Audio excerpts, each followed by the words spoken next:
Bismillahirrahmanirrahim. Alhamdulillahi Rabbil Alamin. Wassalatu wassalamu ala syarfil anbiya'i wal mursalin. Nabiyina Muhammadin wa ala alihi wa sahbihi ajma'in. Assalamualaikum warahmatullahi wabarakatuh.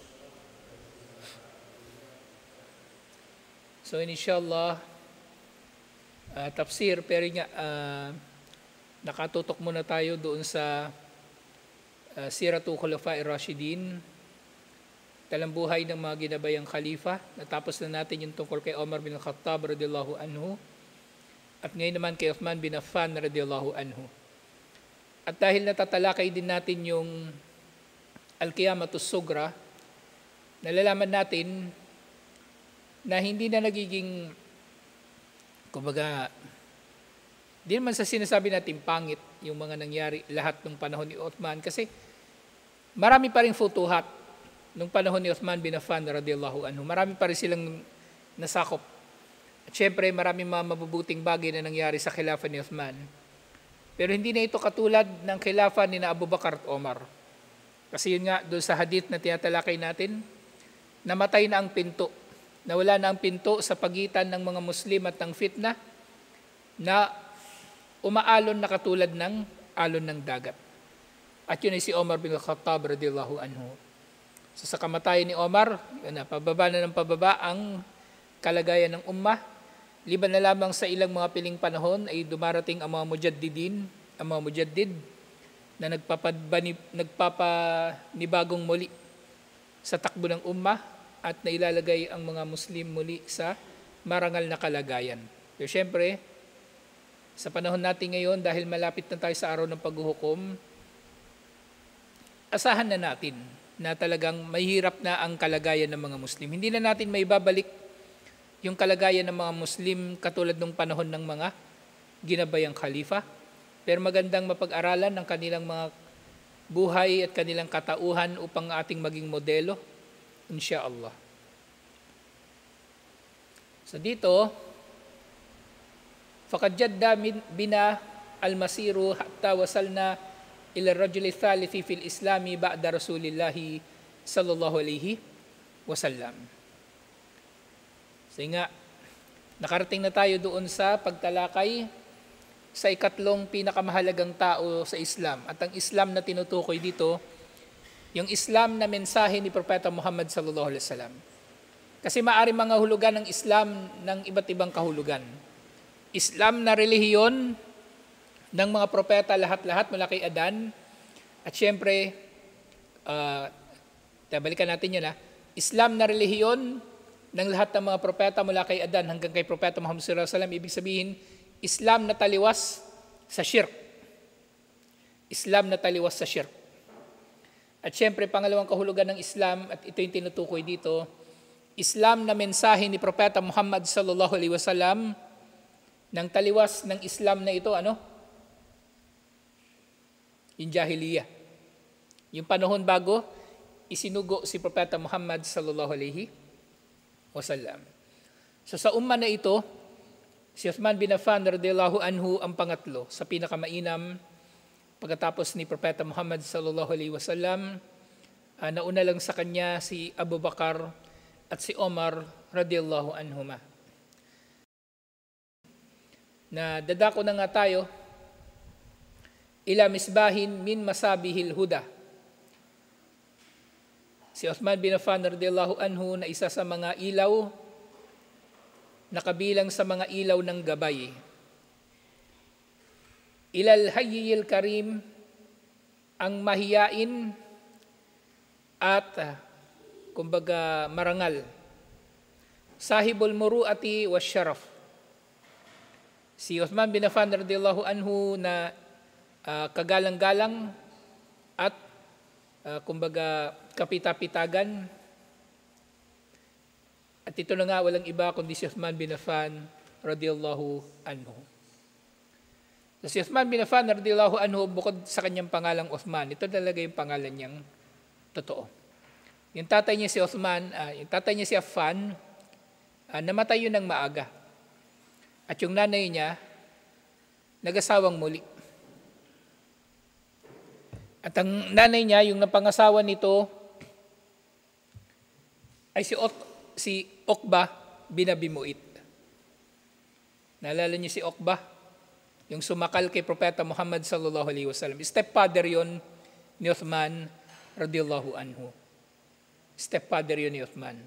Siyempre yung governor ng Kufa dati na Lasengo, na nag-iimam na lasing, si Al-Walid bin Uqba, yun ay half-brother naman ni Uthman bin Affan. Sa maagang namatay si Affan, kaya nung lumaki si Uthman bin Affan radiyallahu anhu, kumbaga yung naabutan na niya na kanyang stepfather ay si Uqba. Pero sa kabila nito, alhamdulillah, syempre nalalaman natin na hindi nagkaroon ng epekto si Uqba sa kanya na kahit na ano. Napakalayo ng ugali ni Uthman bin Affan radiyallahu anhu doon sa kaaway ni Allah, sa kalaban ni Allah na si Uqba, na namatay din sa Badar. Napakalayo, alhamdulillah. At isa sa mga nakikilalang tawag kay Uthman bin Affan radiyallahu anhu ay ang Dhun Nurain. Nurain, ibig sabihin dalawang liwanag. Dhun Nurain, nagtataglay ng dalawang liwanag dahil si Propeta Muhammad sallallahu alaihi wasallam, ipinakasal niya kay Uthman bin Affan unang-una si Ruqayyah, na kasama pa niya doon sa hijra patungong Habasya, doon sa unang hijra. At nang namatay si Ruqayyah, ay doon na sa Madina yon, nung namatay si Ruqayyah, ipinakasal naman ni Propeta Muhammad sallallahu alaihi wasallam isa pa niyang anak, si Kulthum. Ang lahat ng mga anak ni Propeta Muhammad sallallahu alaihi wasallam na umabot sa edad ng pagdadalaga, kasi lahat naman babae yung anak niya. Meron siya mga anak na lalaki pero namatay nung baby pa. Hindi siya nagkaroon ng anak na lalaki na nagkaedad. Lahat ng mga anak niyang babae, si Zainab, si Ruqayyah, si Kulthum at si Fatima, lahat sila ay anak ni Khadijah radiyallahu anha. Ang tanging asawa niya na nagkaroon siya ng anak dito, o hindi naman asawa kasi ayon sa sinasabi ng mga scholar, mas matibay ang opinyon o patunay na nanatili siyang alipin ni Propeta Muhammad sallallahu alaihi wasallam, si Maria Al-Qibtiyah, na nanay ng anak niya na si Ibrahim. Si Ibrahim yung anak niya na namatay dun sa Madina, na yung sinabi ni Propeta Muhammad sallallahu alaihi wasallam na hindi nagkakaroon ng eclipse dahil sa pagkamatay ni Numan. Yun yung nanay ni Ibrahim, si Maria. Pero si Al-Qasim talaga yung panganay na anak ni Propeta Muhammad sallallahu alaihi wasallam, una niyang anak. Pero namatay din ito ng pagkabibi. Kaya nga yung palayaw ni Propeta Muhammad sallallahu alaihi wasallam, yung kanyang kunya, Abul Qasim. Kaya nga nung nabubuhay si Propeta Muhammad sallallahu alaihi wasallam, kumbaga, yung mga sahaba, ayaw nilang gagamitin yung kunya na yon na Abul Qasim para hindi malilito si Propeta Muhammad sallallahu alaihi wasallam. Yun naman yung pangalan, yung naman kanyang pangalan na Muhammad, actually, kakaibang pangalan yun eh.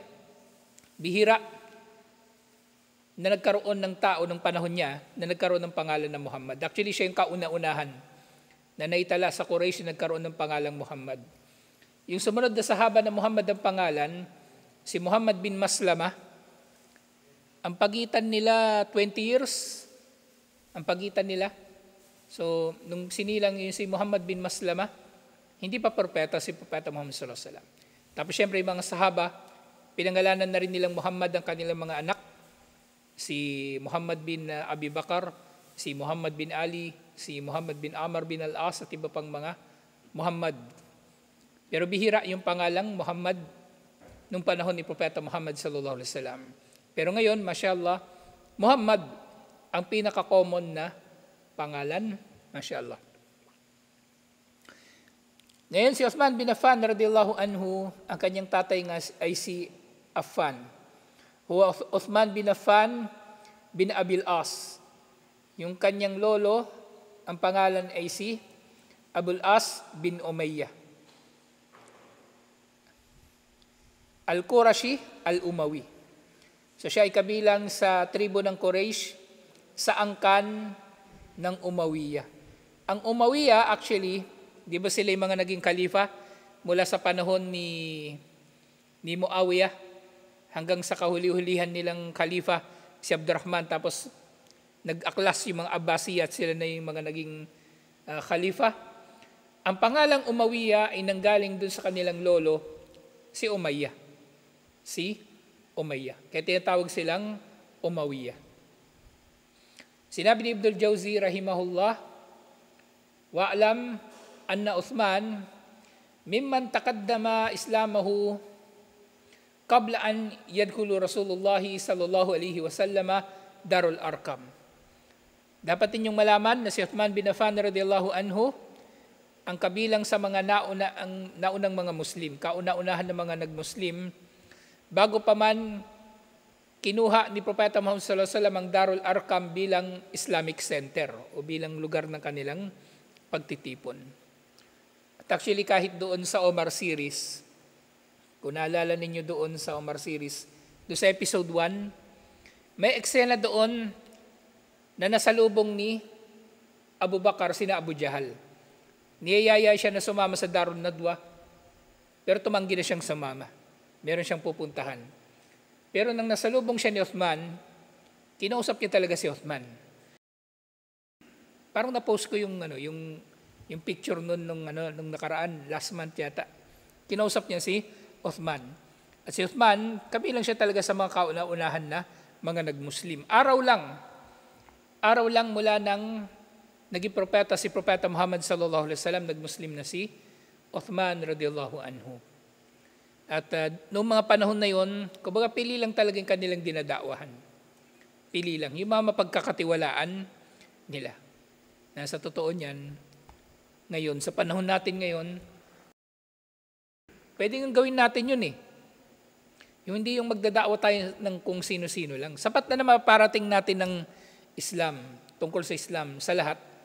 Pero kung bagay magdadakwa tayo ng paulit-ulit o masinsinan, piliin din naman natin yung mga kumbaga worth it na paggugulan natin ng ating oras at effort na mga tao na inshallah pag mag-Muslim may ambag sa Islam. Hindi dahil sa matapobre tayo o mapanlait tayo na initsipwera na natin yung tao na iniisip natin walang ambag sa Islam. Hindi ganun. Pero kumbaga magkaroon tayo ngayon ng mas mataas na pagmamalasakit sa Islam na hindi natin ito bibigay kung kani-kanino lang. Katulad ng nangyayari doon sa mga shahada modus. Kung sino-sino lang ang pinagmumuslim.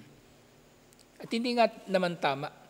Kasi kapag nagmumuslim ang tao, ibig sabihin nun, magkakaroon sila ng karapatan na hindi natin ibinibigay sa iba. So dapat merong kahit papano exclusivity ang ating samahan bilang mga Muslim. Tapos kung sino-sino lang pagsasyahadahin mo, hindi pwede. Hindi pwede. So ganito, nagsimula ang pangangaral ni Abu Bakar Siddiq radhiyallahu anhu sa kanyang malalapit na mga kaibigan, hindi dahil sa nililihim niya ang da'wa ni Propeta Muhammad sallallahu alaihi wasallam, liban pa doon, pinili niya talaga na makausap lang kung sino yung pinakakarapat dapat sa mga nakilala niya na mag-Muslim. Kumaga yung mga pinakamamahal niya, yun ang kanyang mga inanyayahan talaga patungo sa Islam, alhamdulillah. Falamma aslama, akadahu ammuhu al-Hakam bin Abil As, fa'awthaqahu ritbatan. Nang Muslim si Uthman bin Affan radhiyallahu anhu, nalaman ito ng kanyang uncle. Nalaman niya ang ginawa ni Uthman bin Affan radhiyallahu anhu na siya nga ay sumusunod sa relihiyon ni Propeta Muhammad sallallahu alaihi wasallam. Sa mga naunang bahagi pa ito, hindi pa malawakan ng da'wa. Pero dito pa lang ay nakaranas na siya ng matinding pagpapahirap mula mismo sa kanyang sariling kamag-anak. Iginapos siya ng kanyang uncle na si Al-Hakam bin Al-As. Iginapos siya. Falamma ra'a salabatahu fi dinihi, taraka. Pero nang nakita ni Al-Hakam ang paninindigan ni Uthman bin Affan radhiyallahu anhu sa kanyang relihiyon, pinabayaan na niya si Uthman bin Affan radhiyallahu anhu. Yung pagkamuhi ng kuffar ng Quraysh sa mga nakikilala nilang magmumuslim, ano yan eh, para magkaroon tayo ng idea. Bawa ngayon, di ba, mayroong mga ideolohiya na kumakalat ngayon na ayaw natin na tatanggapin ng anak natin. Bawa, malalaman ko, di ba, malalaman ko si Choco pala, bading. Ilulublob ko sa drum yan. Ilulublob ko sa drum.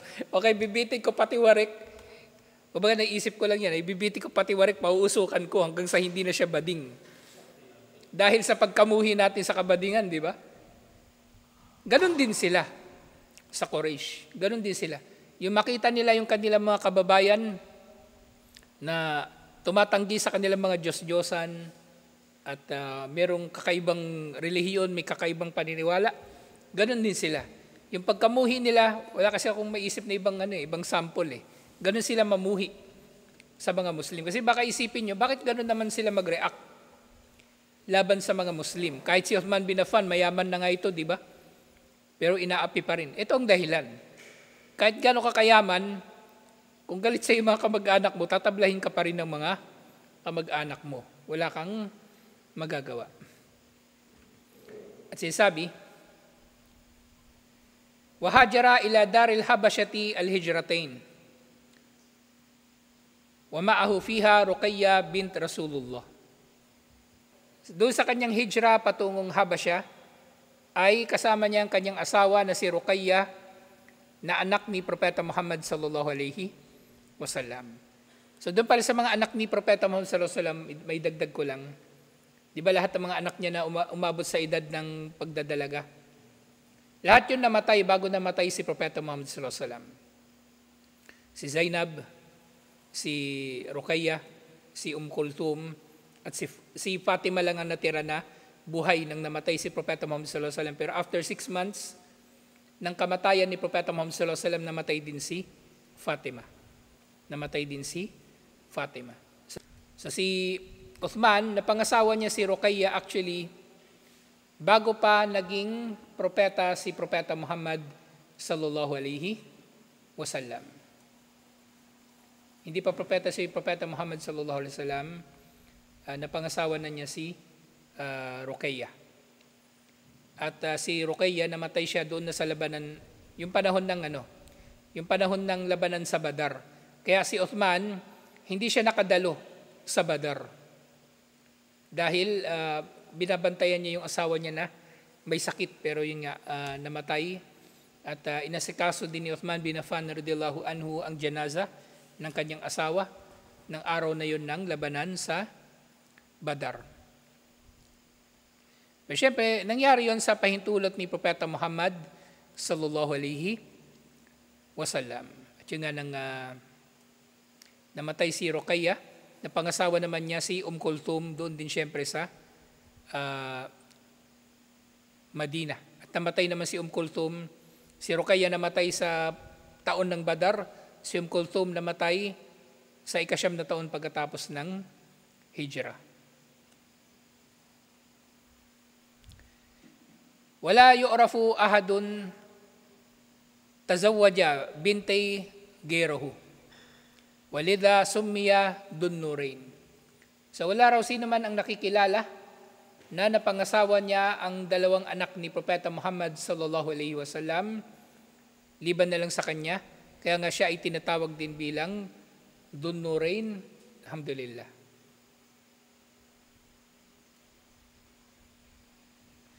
So merong sinabi si Ibn Hajar rahimahullah tungkol kay Uthman bin Affan radhiyallahu anhu. Aslama kadiman wa huwa mimman da'ahu as-siddiq. So si Uthman bin Affan nga radhiyallahu anhu ang isa sa kauna-unahan ng mga nagmuslim, at siya ay nagmuslim sa resulta ng da'wa ni Abu Bakr Siddiq radhiyallahu anhu. At marami nga sa mga pangunahing sahaba ang nagmuslim sa da'wa ni Abu Bakr Siddiq radhiyallahu anhu. Actually yung Asharatul Mubashirin bil Jannah, lahat sila, liban na lang siyempre kay Ali, lahat sila si Abu Bakar ang nagda'wa sa kanila. At si Omar, at si Sa'id bin Zaid. Pero yung iba, sina Abu Ubaidah, si Talha, si Az-Zubair, si Sa'ad bin Abi Waqqas, Abdurrahman bin Auf, at iba pang mga pangunahin sa mga sahaba. Si Abu Bakar Siddiq radhiyallahu anhu ang nagda'wa sa kanila, alhamdulillah. Si Uthman bin Affan radhiyallahu anhu, 2 beses siya hijrah patungong Habasya at hijrah patungong Madina.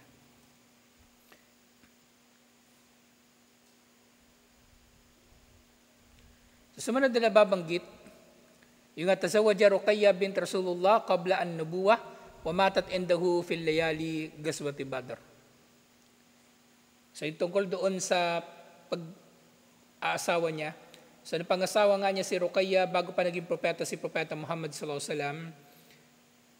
Pero si Ruqayya ay namatay nung gabi bago ang labanan sa Badr. Wa takhara anha ay anil ghazwa, na dahil dito hindi nakadalo si Uthman bin Affan radhiyallahu anhu sa Badr li tamridiha bidni Rasulillah sallallahu alaihi wasallam. Dahil sa pagkakasakit ni Ruqayya, hindi na nakasama si Uthman bin Affan. Kasi nangyari doon sa Badr, yung mismong araw ng Badr, gabi pa lang nandun na sila. Gabi pa lang nandun na sila nakapwesto. At actually, napakatalino nung ginawa ni Propeta Muhammad sallallahu alaihi wasallam, na nauna na nga sila doon sa Badr. At ayon na rin siyempre sa payo ng mga sahaba, na ipopwesto nila yung hukbo nila sa harap ng mga balon. Parang balon nasa likod nila. Yung Quraysh, kung darating sila, hindi sila makakalapit basta-basta sa mga balon, may hirapan sila. At doon nga actually nagsimula yung labanan sa Badr. Tinangka ng Quraysh na makakuha ng tubig mula doon sa balon na nasa likod ng mga Muslim. Doon nangyari kauna-unahang casualty sa Quraysh. At nangyari din doon sa araw ng Badr, meron 2 bata inutusan ng Quraysh na mag-igib. At nahuli rin sila ng mga Muslim. Hindi sila pinatay, pero nangyari, nung ini-interrogate sila ng mga Muslim, tinatanong sila kung saan kayo galing. Sabi ng mga bata, kasama kami ni Abu Jahal. Kasama kami ni Abu Jahal. Ang gustong marinig kasi ng mga Muslim, nakasama sila ni Abu Sufyan. Kasi ang interest talaga ng mga Muslim, yung caravan ni Abu Sufyan. Yun na yung gusto nilang makaharap talaga. Kasi pag nakaharap nila yung caravan ni Abu Sufyan, makukuha nila yung dala-dala nito na mga paninda. At mababawi nila yung kung anumang mga nakulimbat sa kanila ng Quraysh doon sa Makkah. Yung mga nasamsam sa kanila ng mga yaman nila nang umalis sila ng Makkah. So sinaktan ng mga sahaba yung 2 bata. Para kumbaga umamin kasi gusto nilang paaminin na galing sila kay Abu Sufyan. Kasi parang tinatakot lang sila ng mga bata na galing sila kay Abu Jahal kasama ang sundalo ng Quraysh. Pero yun nga, nung nasaktan na nila yung mga bata, sabi ng mga bata, kasama raw sila ni Abu Sufyan. Dumating si Propeta Muhammad sallallahu alaihi wasallam at sabi sa kanila, nung nagsasabi sa inyo ng totoo yung bata, sinasaktan nyo. Ngayon nagsinungaling, tinugilan ninyo. Totoo yung sinabi ng bata. Galing sila kay Abu Jahal at nandito na sila. Pero yun nga, mainam yung ginawa nga ni Propeta Muhammad sallallahu alaihi wasallam na nauna sila. Kasi yung intindihin natin yung sentimento ng mga Muslim nung panahon na yun sa Badr. Hindi nila ginawa yun dahil makamundo sila. Hindi. Kasi inisip natin, di ba, ba't mas gusto nila makalaban yung caravan ni Abu Sufyan na nandun yung yaman?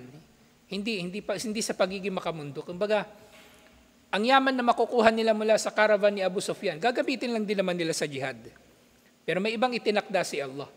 Nakatakas si Abu Jahal, nakatakas si Abu Sufyan, at ang nakaharap nila ang mga sundalo na kasama ni Abu Jahal na 1,000 mahigit. Si Khalid bin al-Walid, wala doon. Wala doon sa Badr kasi naiwan siya sa Makkah kasi that time, kalaban ng Quraysh, yung Banu Bakr bin Kinana. Meron silang kalaban na tribo. At itong Banu Bakr na ito, bin Kinana, ito rin actually yung mga naging kakampi nila nung Treaty of Hudaybiyah. Di ba yung mga Muslim, naging kakampi nila sa Treaty of Hudaybiyah, yung Khuza'a, yung Quraysh naman, naging kakampi nila yung Banu Bakr.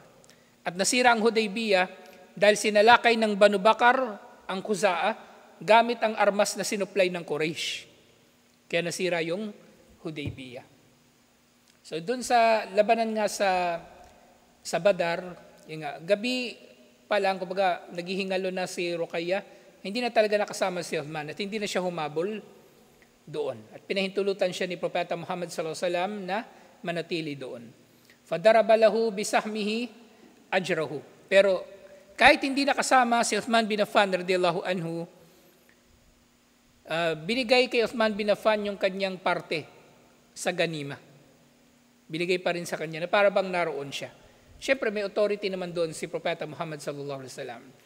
Fahuwa ma'dudun minal badriyyin bidhalik. At dahil doon, ibinibilang si Uthman bin Affan radhiyallahu anhu sa mga nakibaka pa rin sa labanan sa Badar.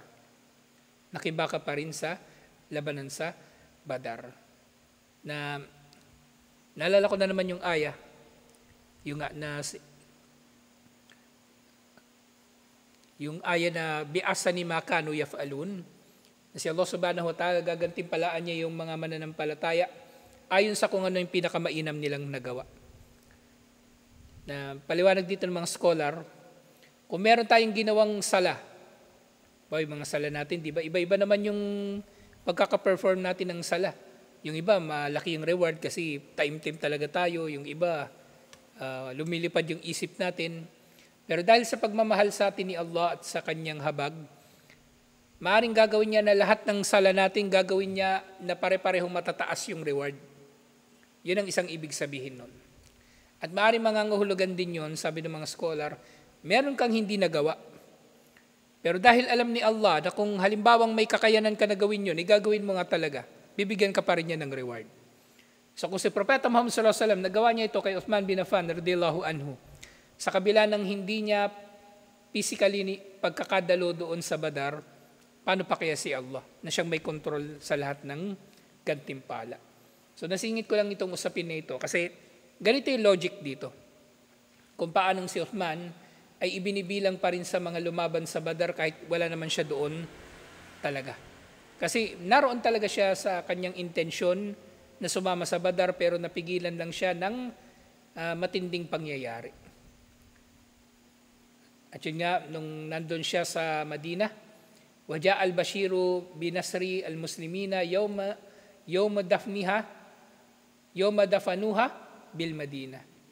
At ang inililibing na niya si Ruqayyah, dumating din kay Uthman bin Affan radhiyallahu anhu ang balita ng tagumpay ng mga Muslim sa Badar. Alhamdulillah. So yung ilan sa mga bagay na nababanggit dito, kumbaga hindi na nabanggit dito masyado yung buhay niya bago siya nag-Muslim. Kasi ang totoo niya ng Quraysh, hindi naman sila nagda-diary, wala silang mga diary, wala silang mga historian. At yung kahit yung mga pagtatala nila ng petsa, wala silang, kumbaga, sistematiko na paraan ng pagtatala ng petsa. Si Propeta Muhammad sallallahu alaihi wasallam nga ang alam lang nila, pinanganak siya, Amul Fil, yung taon na sumalaki yung mga elepante sa Makkah. Pero yung magtatala sila, ganitong buwan, ganitong petsa, walang ganun.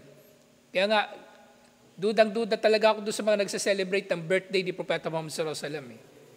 Imposibleng yung Quraysh o yung mga sahaba nagsa-celebrate ng birthday kasi kahit nung kuppar pa sila, hindi nga sila nagsa-celebrate ng birthday Tapos lalo pa ngayon nung nag-Muslim sila, mag-celebrate sila ng birthday. Wala nga naiulat talagang kahit na ano. Kaya dagdag na patunay pa yun na wala talaga, walang dahilan na mag-celebrate tayo ng birthday, Pasko, ano pa man. Kasi yung kuffar nga na Quraysh, walang ganon. Lalo naman ng mga Muslim, mas walang ganon. Alhamdulillah. So tutuloy natin ito inshallah. Kasi maraming mga magagandang nangyari sa kasaysayan ni Uthman bin Affan radhiyallahu anhu. Patalon-talon lang tayo. Dito sa pagtalakay dito sa libro na ito, hindi siya strictly chronological. Nakatulad nung pinag-aaralan natin sa sira. Patalon-talon yung ano dito Kasi ang pinaghati-hati dito yung kanilang yung ilang mga virtue nila at ilang mga anecdotes tungkol sa kanila. Na dahil doon, kinukuha na lang natin yung mga aral, pero inaugnay din natin sa iba pang mga nangyari sa kasaysayan. Alhamdulillah. Dahil mula roon, matututo tayo sa mga nangyari sa kanila, insyaAllah. So tutuloy natin ito, insyaAllah. Assalamualaikum warahmatullahi wabarakatuh.